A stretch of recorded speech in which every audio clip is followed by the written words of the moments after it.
Ok, salut, bienvenue sur la chaîne YouTube Infographie Chuni. Très heureux de vous retrouver. Comme promis, ce mois est destiné à la formation Illustrator, initiation logicielle. Nous allons ensemble voir comment utiliser ce logiciel-là. Nous n'allons pas aller dans les petits détails concernant les outils et tout ça parce que ça va nous prendre beaucoup de temps. Aujourd'hui, nous allons voir l'interface du logiciel.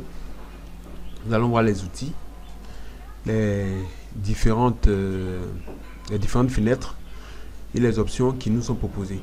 Lorsque vous ouvrez Illustrator, vous tombez sur cette interface qui va vous proposer une barre de menu. La barre de menu, c'est ça. Donc, vous avez différentes options dans la barre de menu. Ensuite, vous avez ici la fenêtre des outils. Là, vous avez la barre des options qui sont le plus souvent liées aux objets qui sont créés dans votre espace de travail. Là, c'est l'espace de travail. L'espace de travail va exister lorsque vous allez créer un nouveau document. Voilà, là, si je crée un nouveau document, je vais avoir un espace de travail. Voilà, peu importe le format que je vais choisir. On ne va pas entrer dans ces détails-là. Ensuite, on a les différents outils. Là, comme je l'ai dit, c'est la barre des options. On va revenir là-dessus tout à l'heure. Les outils, cet outil-là, je vais créer une forme. Là, cet outil-là va nous permettre de sélectionner notre forme, de le déplacer. Voilà, on l'appelle l'outil de sélection. Ensuite, on a l'outil de sélection directe. Lui, il va vous permettre de sélectionner une partie de votre objet, de pouvoir ensuite le déformer ou la déformer. C'est une forme, c'est un objet. Cet outil va vous permettre de jouer ce rôle-là. Ensuite, si vous remarquez sur les outils, il y a un petit triangle tout juste en bas là, c'est-à-dire qu'il y a d'autres outils qui sont cachés sous cet outil-là. Donc, si je maintiens la touche sur l'outil, il y a une fenêtre qui s'ouvre. Cette fenêtre-là, on peut la détacher en cliquant ici. Voilà. Et vous allez par la suite avoir l'outil de sélection plus qui va vous permettre de sélectionner d'autres angles. Voilà. Ainsi de suite. Donc, vous avez l'outil baguette magique. J'ai déjà fait un tutoriel sur cet outil-là. Je vous mets la description ici. Vous avez la plume qui va vous permettre de faire des formes. Vous avez l'outil plume libre qui permet de faire ce type de forme là. Donc prenez le temps pour regarder tous ces outils là dans le détail. Les outils qui vont nous intéresser ici, il y a l'outil test qui va nous permettre de faire des tests. Voilà. Ensuite, vous avez l'outil rectangle qui va vous permettre de faire des formes. À l'intérieur, vous avez, je vais détacher. Voilà. À l'intérieur, vous avez l'outil rectangle arrondi. Vous avez l'outil ellipse. Vous avez l'outil hexagone et polygone plutôt. Vous avez l'outil étoile. Vous avez l'outil halo de lumière. Alors, donc tous ces outils vont vous aider à faire vos créations. D'autres outils qui vous seront utiles sont l'outil de dégradé. Voilà, cet outil-là. L'outil de dégradé, on va en parler tout à l'heure dans le détail aussi. Voilà. On a l'outil pipette qui va vous permettre de récupérer des couleurs. Là, vous voyez que il vous permet de récupérer des couleurs. On a une panoplie d'outils ici. Voilà. Maintenant, une fois qu'on a vu ces différents outils là, on va parler de la navigation dans votre espace de travail. Vous avez maîtrisé les différents outils. Prenez le temps, ayez la curiosité de regarder ces différents outils là. On va maintenant voir la navigation dans notre espace de travail. On a l'outil main qui va vous permettre de déplacer. Le raccourci, c'est espace, la barre d'espace. Vous maintenez la barre d'espace. Ça va vous permettre de faire la main et ensuite, avec le maintien des clics, vous pouvez déplacer votre plan de travail. Ensuite, vous avez l'outil zoom qui va vous permettre de zoomer ou dézoomer sur votre plan de travail. Le raccourci, c'est contrôle espace et clic pour le plus et contrôle espace alt pour le moins. Voilà, je vous mets tout ça en notation. Voilà. Là, la seconde chose que nous allons apprendre, c'est cette option là, qui est une option qui est liée au fond et au contour de votre objet. Voilà. Donc là, vous voyez que le fond il est dégradé, ça fait que ce fond il est dégradé. Si je choisis par exemple du blanc, vous allez voir que là le fond il est blanc, le contour il est vide. Quand vous voyez un trait rouge comme ça sur votre élément, c'est que il est vide. Pour ajouter de la couleur, vous allez aller dans la fenêtre nuancier. On en parle en même temps. Qui est une fenêtre où vous allez trouver plein de couleurs. Et dans la fenêtre nuancier, vous allez choisir une couleur que vous pouvez appliquer soit dans le fond, soit sur le contour. Voilà. Donc, dans la fenêtre couleur, vous allez pouvoir, par exemple, modifier la couleur. Là, je suis sur le contour, on va aller plus sur le fond. Vous voyez que lorsque vous avez au premier plan le fond, vous modifiez la couleur du fond. Si vous avez au premier plan, pour mettre au premier plan, c'est juste un clic. Si vous avez au premier plan le contour, vous modifiez le contour. Je vais sélectionner le premier plan du fond et nous allons essayer, à partir de la couleur, essayer de modifier notre couleur ici. Donc vous voyez ici que vous avez des codes, des numéros qui vont vous permettre de changer la couleur, et ces codes là sont liés à votre code colorimétrique qui est CMJN pour tout ce qui est impression. En principe, pour tout ce qui est écran, ça sera RVB. Donc là, par exemple, si je veux du cyan, je mets 100 ici, je mets 0 ici. Donc là, nous sommes en train de modifier la couleur, 0 ici. Automatiquement, vous voyez que là, on a du cyan. Vu que le code cyan est rempli à 100%. Faites le test pour les autres couleurs. Voilà. Une fois que ça c'est bon, vous avez d'autres fenêtres qui sont très intéressantes. On a la fenêtre des formes qui va vous permettre de créer des formes. Là, vous voyez, je vais élargir mon contour. On va revenir tout à l'heure sur le contour. Donc, avec la forme, vous pouvez créer des formes assez originales sur vos différents éléments ici. Vous avez le point que vous pouvez modifier. Vous avez les symboles qui vous permettent d'ajouter des symboles. Voilà, vous pouvez ajouter des symboles. Voilà. Donc, vous avez vous avez la fenêtre des symboles. Ensuite, vous avez le contour, comme je le disais tout à l'heure. Avec le contour, vous avez la possibilité de modifier les options liées à vos contours ici. Donc, élargir votre contour, ajouter des bords arrondis, des bords carrés, un aspect carré ou arrondi, ajouter un angle arrondi, un angle carré. Vous pouvez ajouter des pointillés. Bon, ce qu'on va faire, on va créer une nouvelle forme. Voilà. On crée une nouvelle forme. Vous voyez que là, vous pouvez ajouter des pointillés. J'augmente la graisse. Vous pouvez ajouter des pointillés comme suit. Voilà. Donc, cet outil, cette fenêtre là vous permet de travailler sur votre contour. Donc, si je désactive pointillé, vous voyez que les pointillés disparaissent. Ensuite, vous avez la fenêtre des dégradés. Il va falloir appliquer un dégradé avant de pouvoir utiliser cette option là. Donc, on imagine par exemple que j'ai créé une forme comme ça et que c'est du noir. Vous voyez que si je prends l'outil dégradé, ça ne va pas agir. Il va falloir venir dans la fenêtre des dégradés, appliquer le dégradé dans le premier temps avant de pouvoir utiliser l'outil dégradé. L'outil transparence lui va vous permettre de soit changer le mode d'incrustation de votre élément, ensuite d'agir sur la transparence. Là par exemple, je mets la transparence à 10, vous voyez que mon objet devient transparent, ma forme devient transparente. Voilà. Et vous avez ensuite une fenêtre qui est assez importante, qui est la fenêtre des calques. Voilà. Dans Illustrator, ce qu'il faut retenir, c'est que les calques sont générés de façon automatique. Si par exemple je crée une forme comme ça, vous voyez qu'automatiquement il va me générer le calque. Vous avez ensuite la possibilité de pouvoir déplacer les calques pour pouvoir déplacer vos différents éléments, soit au premier ou au second plan. Vous voyez là par exemple, je l'ai placé au-dessus. Je peux le placer tout en dessous en déplaçant le calque. Là par exemple, vous voyez qu'il va passer en dessous. Voilà. Donc le cas vous permet de pouvoir travailler sur vos différents éléments en pouvant les ordonner au premier ou au second plan. Mais on va à la longue voir une technique qui va vous aider à le faire à partir d'un menu qui est ici, avec le clic droit. Ok, vous avez aussi exportation des fichiers, ça on va en parler. Et vous avez le plan de travail qui va vous permettre dans Illustrator de créer divers plans de travail. En cliquant sur le plus, vous avez la possibilité de créer divers plans de travail. Pour revenir en arrière dans Illustrator, vous allez faire CTRL Z. Et si vous voulez ramener ce que vous avez fait, c'est CTRL SHIFT Z. Voilà. Ok, je pense que nous avons fait le tout d'Illustrator, du logiciel. C'est vite fait. On va maintenant voir comment enregistrer notre élément. Si vous voulez enregistrer, vous venez en fichier, vous faites enregistrer sous ou enregistrer si c'est un nouveau fichier. Voilà. ou enregistrer si vous voulez enregistrer sous un autre nom.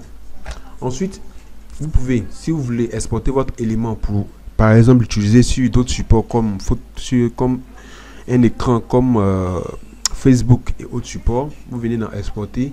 Et ensuite, vous avez une panoplie de formats qui vous sont proposés, que vous pouvez utiliser, soit en PNG, pour exporter votre élément. Voilà. Donc, nous avons fini la première partie de notre découverte de Illustrator. Nous allons passer à la deuxième partie qui sera de faire un exercice pratique qui va nous montrer comment utiliser les outils et tous les éléments que nous avons vus ici tout à l'heure. Alors, nous allons passer à la seconde partie de notre tutoriel qui va concerner à réaliser ce visuel là sur Illustrator. Ce que nous allons faire, nous allons créer un nouveau plan de travail en cliquant sur le plus dans la fenêtre de plan de travail. Voilà. Et nous allons redessiner à partir de ce visuel là. Donc, vous voyez qu'on a différentes formes. On a déjà le fond. Pour créer le fond, on va prendre un outil rectangle. On va tracer carrément comme ça. Vous allez comprendre pourquoi et l'utilité des différents outils dans Illustrator. Nous allons prendre l'outil pipette et nous allons dupliquer, bien recopier la couleur du fond sur notre fond que nous avons créé ici. Voilà. Une fois que ça c'est fait, on va essayer de voir comment nous allons redessiner la voiture avec les différents outils que nous avons ici. Dans un premier temps, nous allons prendre l'outil rectangle arrondi. Nous allons tracer. Vous voyez qu'automatiquement, il crée l'arrondi. Voilà. Ensuite, ça une fois que c'est fait, on va prendre l'outil rectangle. Vous allez voir à quoi ça sert. Et on va prendre l'outil de sélection directe. On va déplacer la forme comme ceci. Voilà. Pour essayer de respecter un peu celle-là. Et on va déplacer cette forme-là ici. Et ce qu'on va faire, on va prendre l'outil de sélection directe. On va sélectionner. Vous allez voir que il y a des petits cercles qui vont apparaître sur ce côté-là. Ça va vous permettre d'arrondir votre élément. Voilà. Une fois que c'est arrondi comme ça. Par la suite, ce que nous allons faire, nous allons créer la vitre de la voiture. Pour créer la vitre de la voiture, nous allons créer une forme. On peut prendre par exemple la plume. Simplement la plume. Et ensuite, on va essayer de partir tout simplement comme ça. Je vous montre un peu toutes les techniques qu'on peut utiliser pour créer notre véhicule de façon tout simple. Voilà, donc avec l'outil de sélection directe, je sélectionne et ensuite je peux essayer d'aligner de sorte que ce soit, voilà, je sélectionne juste. Ce qu'il faut comprendre avec l'outil de sélection directe, c'est que vous avez la possibilité de sélectionner un point, vous avez la possibilité de sélectionner un côté. Voilà. Donc ça, une fois que c'est fait, on va créer les phares de la voiture. Là, je maintiens l'outil, je maintiens la touche Shift. Voilà, et je vais dessiner les phares de mon véhicule. Voilà, je mets les phares carrément ici. Voilà, et ensuite ici. Et là, ce que je vais faire, je vais créer les roues. Voilà. Pour créer les roues, je vais prendre l'outil rectangle arrondi. Je crée les roues, voilà, et je vais ensuite avec l'outil arrondi sélectionner les petits cercles à côté là pour créer cette forme là, voilà. Et une fois que c'est fait, avec la baguette et la pipette, je vais récupérer la couleur. Je peux réduire la forme de mes pneus comme ceci, voilà, et dupliquer avec la touche Alt et l'amener ici. Voilà, si vous voyez que votre forme n'est pas satisfaisante, vous pouvez diminuer l'arrondi en venant ici légèrement. Voilà, on va diminuer légèrement l'arrondi. Et maintenant, ce qu'on va faire, on va sélectionner tout ça. Voilà, on va l'amener ici. Voilà. Maintenant, nous allons créer le petit ciel derrière. Pour créer ce petit ciel là, je vais prendre l'outil ellipse et on va dessiner. Vous pouvez dessiner des formes un peu ovales comme ça, pas vraiment parfait. Ça, on va faire ça. Donc voilà. Donc on va essayer de de vraiment se rapprocher au plus de notre élément. Voilà. Ensuite, ça, on ramène ici. On va pas s'emmêler. Et celui-là, on va le ramener ici. Là, je vais, avec la touche Shift maintenue, faire la sélection de plusieurs éléments. Donc, dans Illustrator, quand vous voulez sélectionner plusieurs éléments, vous maintenez la touche Shift. Et on va appliquer la couleur blanche ici. Voilà. Là, vous remarquez qu'on a du blanc en bas. Ce que je vais faire pour remplir, je vais prendre l'outil rectangle. Je vais dessiner simplement ici. Voilà. Et je prends la voiture, je la dépose. Vous allez constater que lorsque je la dépose, elle est en dessous de mon nuage. C'est normal parce que le nuage a été créé juste avant mon élément. Ce que je vais faire, comme je le disais tout à l'heure, on ne va pas aller dans les calques. Ça va nous emmerder. Si je vais dans les calques, vous voyez que si je déroule les calques, j'ai tous ces éléments-là qui sont sélectionnés. Ceux que vous voyez en bleu, qui sont sélectionnés. Je peux les prendre, mais vous voyez qu'il va sélectionner qu'un seul. Donc, ça aurait été de sélectionner tout ça, de le remonter ici. Vous voyez, là, sur le premier plan. La seconde solution est de faire clic droit, disposition, premier plan. Vous voyez que tous mes éléments remontent automatiquement au premier plan. Voilà, c'est cette technique-là que je vous recommande. Ok, une fois que ça c'est fait, je vais reprendre. Voilà, si j'envoie là que je ne le vois pas, clic droit, disposition, premier plan. Voilà. Et je vais associer toutes ces formes-là. En quoi faisant, je vais faire objet, associer. Le raccourci, c'est CTRL-G. Voilà. L'association va me permettre de grouper un certain nombre d'éléments. Vous voyez que là, dans le calque, automatiquement, ça crée un groupe. Voilà. Que vous pouvez renommer. On peut appeler par exemple voiture. Voilà. Donc, votre voiture est là. On peut aussi associer. On peut aussi associer les nuages. Voilà. Ça, par exemple, je fais objet associé. Voilà. Ici, j'appelle nuage. Voilà. Je remonte mes nuages. J'agrandis la voiture. Je peux remonter encore mes nuages ici. Et on va créer ce qui c'est ici de route. Pour créer la route, je vais prendre l'outil rectangle et je vais dessiner simplement une forme comme celle-ci. Je vais prendre ma pipette pour recopier la couleur. Et ce que je vais faire, comme je l'ai fait tout à l'heure, je descends tout ça, je fais clic droit, disposition, premier plan. Voilà. Vous voyez qu'au fur et à mesure, notre élément est en train de prendre forme. Et par la suite, je prends l'outil ellipse. Je vais redessiner ces formes-là ici. Ensuite, ça ici. Vous voyez que à chaque fois, j'utilise des modèles pour pouvoir me repérer dans mes travaux. Donc ça, on va faire ça. Et ensuite, on va faire ça. Voilà. Je vais essayer, si cela ne me chape pas, de mettre le lien de la fiche en description pour que vous puissiez le télécharger et essayer de le reprendre chez vous à la maison tranquillement. Voilà. Donc, une fois que ça c'est fait, je le mets en blanc, comme ceci. Voilà. Et maintenant, on va passer à la seconde partie qui est la création de tests. Pour créer le test, on va prendre l'outil test simplement. Là, il va me générer du faux test automatiquement. Donc, la photo, patati patata, on va pas faire tout ça. Je vais tout simplement copier tout ça. Voilà. Et je vais copier et je vais coller plusieurs fois. Voilà. Voilà. Ça, on peut choisir une typo. Vous allez ouvrir Fontbase. Je pense que je vous ai déjà parlé plusieurs fois de ce logiciel-là qui vous permet d'obtenir plus de 3000 typos.